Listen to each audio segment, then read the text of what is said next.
Hey guys, welcome back. Today మనం C ప్రోగ్రాంలో data types గురించి సింపుల్గా క్లియర్గా అర్థం చేసుకుందాం. ఫస్ట్, డేటా టైప్ అంటే ఏంటి? సింపుల్గా చెప్పాలంటే వేరియబుల్స్లో మనం స్టోర్ చేసే డేటా యొక్క టైప్ని చెప్పేదే డేటా టైప్. నెక్స్ట్ ఈ డేటా టైప్స్ని 2 పార్ట్స్ కింద డివైడ్ చేసా. Basic data types, derived data types. First మనం బేసిక్ డేటా టైప్స్ని చూద్దాం. ఫస్ట్ వన్ ఇంట్. ఇది ఇంటిజర్స్ కోసం యూజ్ చేస్తాం, లైక్ 10 or 25 అనమాట.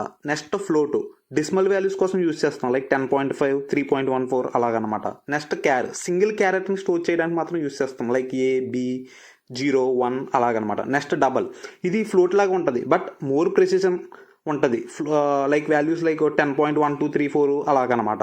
లాస్ట్గా వాయిడ్, ఇది మనం ఒక స్పెషల్ టైప్ అనమాట.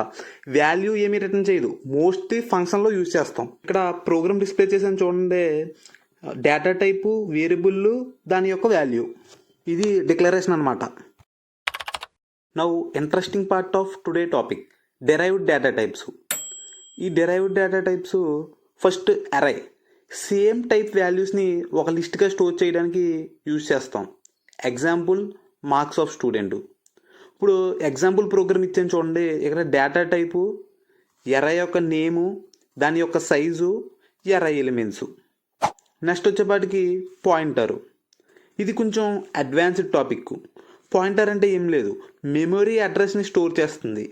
ఇక్కడ ప్రోగ్రామ్ చూసినట్లయితే ఇక్కడ ఎక్స్ అనే వేరియబుల్ డిక్లేర్ చేసాము, దానికి ఒక వాల్యూని అసైన్ చేసాము. అయితే ఇప్పుడు పాయింటర్ని ఎలా డిక్లేర్ చేయాలంటే ఎప్పుడు కూడా డేటా టైపు స్టారో పాయింటర్ నేము, దాంట్లో అడ్రస్ యాంబర్సెండ్ అనే సింబల్ని యూజ్ చేసి అడ్రస్ ఆఫ్ ఎక్స్ని స్టోర్ చేసాం. ఇది పాయింటర్ గురించి. నెక్స్ట్ వచ్చేపాటికి స్ట్రక్చర్, డిఫరెంట్ డేటా టైప్స్ని ఒక గ్రూప్గా కంబైన్ చేస్తుంది. ఇప్పుడు మనం దీని సింటాక్స్ చూసుకున్నట్లయితే స్ట్రక్ట్ అనే కీవర్డ్ యూజ్ చేస్తాం, దాని తర్వాత ద స్ట్రక్చర్ యొక్క నేమ్ యూజ్ చేస్తాం.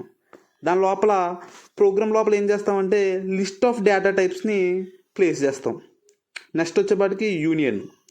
యూనియన్ స్ట్రక్చర్ పెద్ద డిఫరెన్స్ ఏమి ఉండదు, only difference in union structure ఏంటంటే మెమొరీ స్పేసు.